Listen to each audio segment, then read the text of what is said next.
Hello dear, welcome to this channel diplomacy and economy.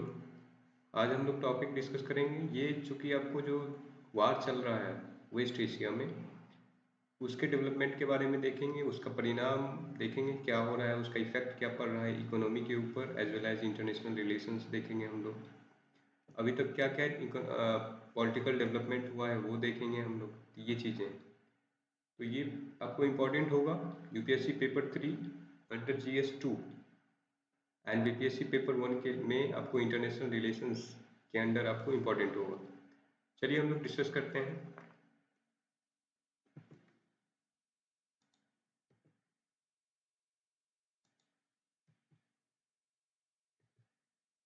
Basically आपका क्या है ना, इजराइल जो है सो अटैक किया है लेबनान। पहले तो देखिए ये वार शुरू होता है आपका हमास जो है ना, हमास के ऊपर। हमास जो है आपको 7 अक्टूबर 2023 को, ठीक, तो ये हमास जो है सो अटैक किया इजराइल के ऊपर। फिर इजराइल जो है सो उसके रिटेलिएशन में जो है सो उसको अटैक किया। यहाँ से मतलब मेन अभी रिसेंटली जो वार 1 ईयर होने वाला है, एनिवर्सरी मना रहा है, लगभग हो जाएगा वन ईयर का वार का।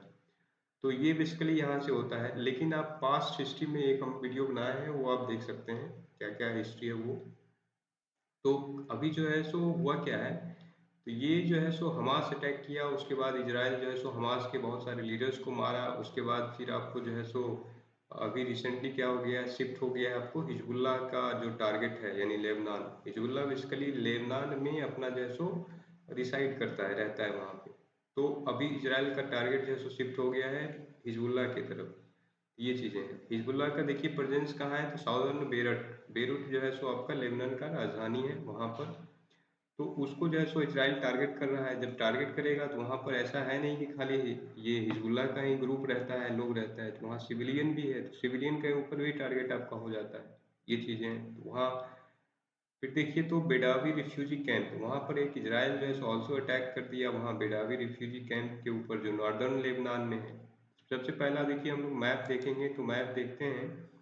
देखिए हम लोग अपने प्यारे भारत से चलेंगे, इधर पाकिस्तान होते हुए अफगानिस्तान, ईरान, इराक, ये सारे आपको जो है ना, हम लोग इंडिया इधर इधर जो हैं हम लोग साउथ एशिया में हैं, ठीक।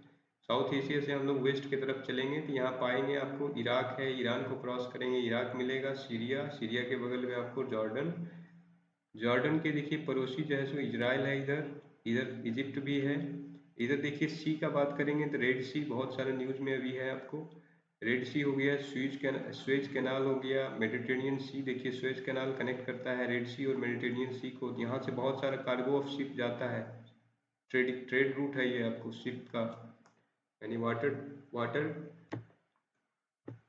वाटर ट्रांसपोर्टेशन का आपका जो है ना, सी रूट है आपका ट्रेड का। तो यहाँ से ये चीज़ें हैं। तो ये इफेक्ट हो रहा है, इस वजह से वर्ल्ड इकोनॉमी प्रभावित हो रहा है आपका। देखिए इंडियन मार्केट जो है सो क्रैश कर रहा है। तो ये सारा सिचुएशन हो रहा है ये कंफ्लिक्ट के वजह से। तो ये देखिए आपका बेसिकली जो यहाँ पे इजराइल हो गया, इजराइल के इधर आप, इजराइल के आप जाएंगे नॉर्थ पार्ट में तो इधर लेबनान मिलेगा, ठीक, ऊपर में इजराइल के ऊपर में जस्ट आपको लेबनान है, ठीक। तो यहाँ पर ये सारा जो है सो घटना घटित हो रहा है आपको। ये जो है सो बहुत ज़्यादा कंसर्निंग है।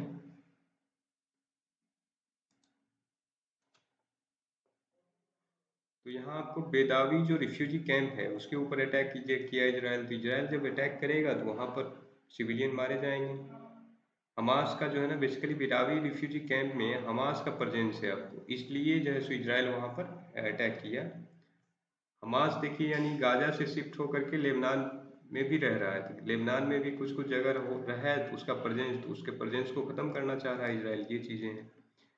फिर देखिए बेक्का वैली है, वहाँ भी जो है सो हमास का जो है सो कुछ कुछ ऑफिशियल रह रहा है, जो कि लेबनान में है बेक्का वैली, वहाँ भी रह रहा है, तो उसको भी टारगेट कर रहा है इजराइल। ये सारा चीज़ें हैं। देखिए वहाँ लेबनान में, यानी लेबनान को देखिए आप, ये दो मिलिटेंट ग्रुप है जो आपको सपोर्ट कर रहा है। ईरान ईरान कर रहा है इस दोनों को, यानी हमास को, इजराइल, हमास को, हिजबुल्लाह को। और एक ग्रुप है यमन में प्रेजेंस है जिसका हौथी हूथी ग्रुप है, उसको भी ये ईरान ईरान जो है सो आपको सपोर्ट करता है, ईरान बैक करता है उसको। ये चीज़ें हैं। अभी देखिए करंट में आप देखेंगे तो इजराइल का जो है सो रिस्पॉन्स रहा है, कहा है कि भाई हमारे ऊपर जो है सो 90 प्रोजेक्टाइल्स जो है ना लॉन्च किया है, तो हम जो है सो हम इस वजह से इसको जो है सो रिटेलिएशन कर रहे हैं। ये चीज़ें इजराइल का तर्क है। फिर देखिए ह्यूमनिटेरियन क्राइसिस, तो ये तो स्वाभाविक है और होना ही है, जब ये युद्ध चल रहा है तो ये होना है।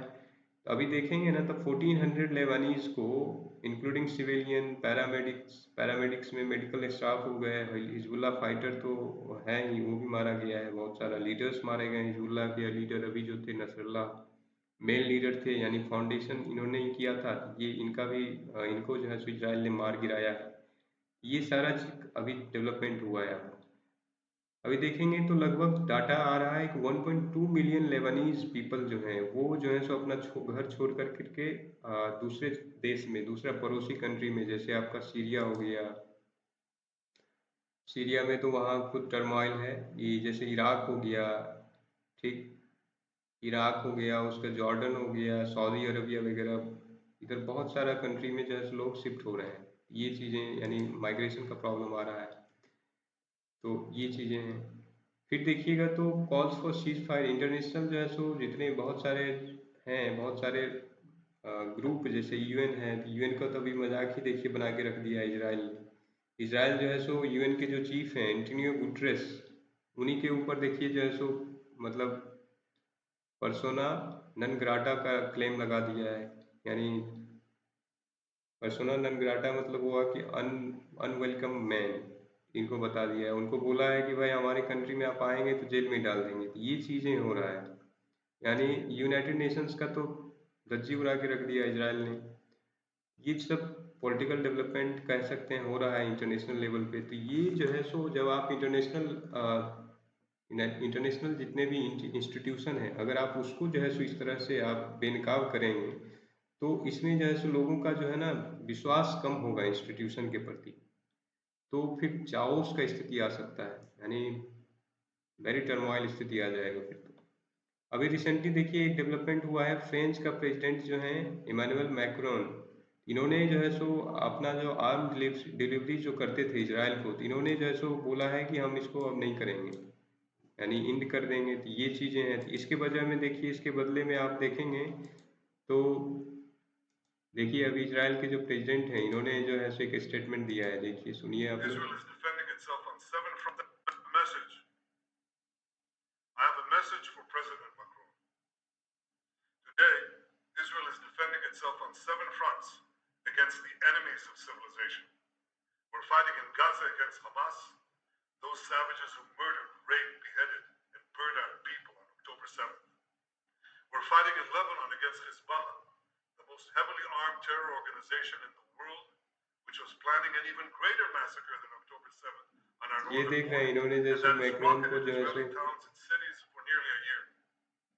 We're fighting against the Houthis in Yemen and the Shiite militias in Iraq and Syria that together have launched hundreds of drones and missile attacks against Israel. We're fighting against terrorists in Judea and Samaria who try to murder civilians in the heart of our cities. ये इनका And तर्क we're है fighting अपना। against Iran. ये देखिए अब इन्होंने micron जो है, मैक्रोन जिन्होंने बोला है कि भाई हम आपको आर्मी सप्लाई नहीं करेंगे, तो उनको भी इन्होंने कहा है, कंडेमन किया है इन्होंने भी। फिर देखिए ईरान के जो फॉरेन मिनिस्टर हैं अब्बास अरागची, इन्होंने बोला है कि सीज फायर का जो है ना बोथ गाजा और लेबनान के ऊपर जो है सो अंडरवे है, लेकिन ये अभी तक मतलब अंडरवे ही चल रहा है, कोई डेवलपमेंट हुआ नहीं है। आप अभी देखिए हिजबुल्लाह का जो लीडर आपको मेन मारा गए हैं, जो आपको मेन लीडर जो था नसरल्लाह, एमडी नसरल्लाह, इन्होंने जो है सो फिर वहाँ पर लीडरशिप क्राइसिस भी आ गया है हिजबुल्लाह के ऊपर। तो हिजबुल्लाह का लीडरशिप का अभी देखेंगे, एक जो इनका सक्सीडर थे, तो इनके ऊपर जो है सो इनका जो है सो हसीम थे, हसीम सईदीन, इनके अभी जो है सो इजराइल जो है सो अटैक किया, तो इस वजह से उसका भी कनेक्शन लॉस्ट हो गया, इनका जो है अनसर्टेन लोकेशन का ही पता नहीं चल रहा है कहाँ है नहीं है। तो यानी हिजबुल्लाह के अंदर भी कन्फ्लिक्ट का सिचुएशन है कि यानी लीडरशिप कौन करेगा, उसका फ्यूचर क्या होगा, तो ये सारा चीज़ें हिजबुल्लाह के लिए भी चिंतित चीज़ें हैं। तो ये देखिए कब तक वार चलता है, होप सो कि जितना जल्दी मतलब वार जो है सो एंड हो जाए, वर्ल्ड पीस, वर्ल्ड के लिए बहुत बेहतर होगा, बिकॉज जो है सो देखिए इकोनॉमिक पर्सपेक्टिव से भी नुकसान हो रहा है, हम लोग का पूरा वर्ल्ड भी परेशान हो रहा है, तो ये चीज़ें हैं। ईरान का देखिए रिस्पांस क्या है। ईरान बेसिकली आपको कामनेई जो है, ईरान के जो सुप्रीम लीडर हैं अयतुल्ला अली कामनेई, इन्होंने जो है सो बेसिकली एक इनका जो है सो, इनका जो राजधानी था ईरान का, तो वहाँ पर इन्होंने जो है सो स्पीच दिया। तो स्पीच दिया तो इन्होंने कहा है कि इजराइल गाजा जो है सो, ये इजराइल जो है आपको, इजराइल के ऊपर जो हमास अटैक किया था 7 अक्टूबर को, वो इन्होंने बताया है कि सही मतलब ठहराया है हमको, ये चीज़ें हैं। फिर देखिए इन्होंने कहा है कि हम लोग जो है ना फाइट करेंगे ईरान एलाइन जितना भी एक्सिस ऑफ रेसिस्टेंस है, वो हम लोग जैसे कि हिजबुल्ला और हमास है या और भी इनके जितने भी एलाइज हैं, तो बोला है कि हम जो है ना कंटिन्यू फाइट करते रहेंगे। अभी रिसेंटली इनका है स्टेटमेंट, तेहरान में इन्होंने भाषण दिया है। फिर देखिएगा तो खामनेई जो है सो और स्टेट किए कि हम जो है ना अल्टीमेटली फाइट करते रहेंगे और इजराइल को हराएंगे, ये इनका शपथ लिए हैं। इम्पैक्ट ऑन गाजा देखिएगा तो गाजा जो है सो 7 अक्टूबर का अटैक किया था, 7 अक्टूबर 2023 को हमास ने अटैक किया था इजराइल के ऊपर, तो उसके रिटेलिएशन में इजराइल भी जो है सो अटैक किया हमास के ऊपर, जो कि गाजा में रहता है। ये चीज़ें वहाँ से स्टार्ट हुआ है और अभी तक देखिए चल रहा है, जो लेबनान तक आ गया है, escalating tension across the region, यानी और ज़्यादा बढ़ ही रहा है, और कहाँ कहाँ किस किस जगह यानी ये टेंशन बढ़ेगा ये भी अनिश्चित है, ये चीज़ें हैं।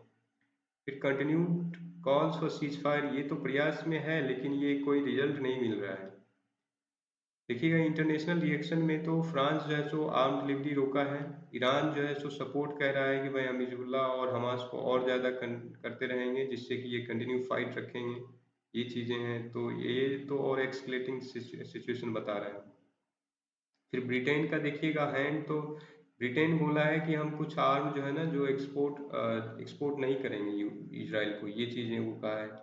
लेकिन यूनाइटेड स्टेट का आप पक्ष देखेंगे तो इन्होंने कहा है कि हम मिलिट्री एड जो है ना इजराइल को जारी रखेंगे, ये चीज़ें। कंसिक्वेंसेस ऑफ एस्केलेशन देखेंगे तो सबसे बड़ा कंसिक्वेंसेस क्या है, ह्यूमैनिटेरियन क्राइसिस आपका। देखिए वार वार तो जो है सो हो रहा है, अपना दो कंट्री या दो लीडर जो है सो फाइट करते हैं अपना, ये चीज़ें रहता है, लेकिन अल्टीमेटली जो कंसिक्वेंसेस झेलता है, पब्लिक झेलता है, बच्चे झेलते हैं, महिलाएं झेलते हैं, ये सारी चीज़ें हैं। तो ये जो है सो लगातार आपको बढ़ रहा है। तो उसके बाद देखिए रीजनल इंस्टेबिलिटी आ रहा है आपको, रीजनल इंस्टेबिलिटी तो ये जो आपका खास करके मिडिल ईस्ट है, जैसे यहाँ पे आप देखेंगे इस रीजन में, तो यहाँ देखिए ये रीजन जो है ना, देखिए ऑयल और गैस के लिए बहुत ज़्यादा इम्पोर्टेंट है। ये जो आप देख रहे होंगे ग्रीन लाइन में जो जितने भी पाइप है, ये आपको ऑयल का पाइप है, ऑयल रिजर्व का जो है ना ऑयल पाइपलाइन है। और ये जितने भी रेट देख रहे होंगे ये सारे आपको गैस पाइपलाइन है। तो बताइए ये जो मिडिल ईस्ट है, मिडिल ईस्ट कहिए या वेस्ट एशिया कहिए, इस रीजन में आपको कितना ज़्यादा ये वर्ल्ड के लिए इम्पोर्टेंट है, वर्ल्ड को जो है सो ये एनर्जी सप्लाई करता है, और यहीं पर आपका टर्मोइल स्थिति है, यहीं पे वार चल रहा है। तो ये अगर ये यानी यहाँ से एनर्जी सप्लाई अगर रुक गया तो अभी जो है सो वर्ल्ड में मतलब पूरा चाउस की स्थिति आ जाएगी, समझिए कि पूरा पूरा अर्थव्यवस्था सारा डैमेज हो जाएगा। क्यों? क्योंकि एनर्जी पे ऊपर हम लोग तो काफ़ी निर्भर है ना, हम लोग खास करके इंडिया के पर्सपेक्टिव में देखें, इंडिया जो है सो लार्जली ऑयल इंपोर्ट करते हैं। यहाँ पर हमारे जो है सो ये फॉरेन में रहते हैं हम लोग को, यहाँ से बहुत सारा रिमिटेंस आता है ये वेस्ट एशिया से, ये चीज़ें हैं। तो ये बहुत ज़्यादा कंसर्निंग चीज़ें हैं, तो इसको वर्ल्ड लीडर को देखना होगा। फिर देखिए तो ईरान जो है सो बार बार जो है सो इजराइल जो है सो, अभी जैसे ईरान जो है आपको 200 मिसाइल लगभग इजराइल के ऊपर दाग दिया। तो ईरान जो है सो बेसिकली अभी तक रिस्पॉन्स नहीं किया है कि भाई क्या करें मतलब अभी, लेकिन वो ऑन द डिस्कशन में है कि इसका क्या रिस्पॉन्स हो सकता है।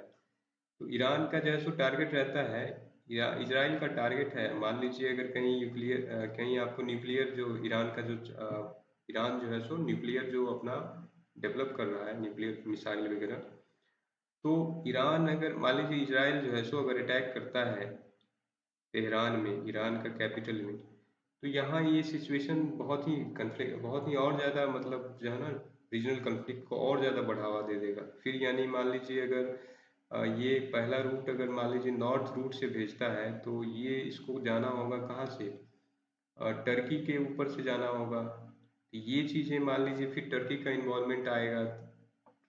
फिर देखिए अगर सेंट्रल रूट से भेजता है तो जॉर्डन हो जाएगा, और जॉर्डन के ऊपर से अगर जाए एयर स्ट्राइक, उसका नहीं एयर स्ट्राइक वायलेशन करेगा, एयर स्पेस का वायलेशन करेगा।